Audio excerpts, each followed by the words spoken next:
Искам едно поздравче да изпращам за една мизерничка, дето мяза на тоалетна хартия. Дано да те прегази тир. Бабо, написала съм поема специално за теб. Розите са червени, аз съм в депресия. Искаш ли да правим 5-часова анана сесия? Ей, тук съм ти взела помагало по математика за първи клас, че да може и ти да правиш нещо смислено. Ето това са задачите.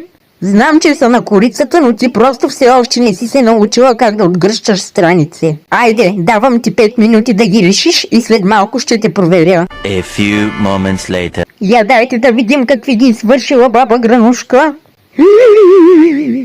Мале, бабо, ще те убия. Това на дома да го бях дала, щеше да го реши. Направо останах без думи. Ей, сега гледай какво ще ти се случи. Ами, сори, Гранушки, ама ти си го заслужи.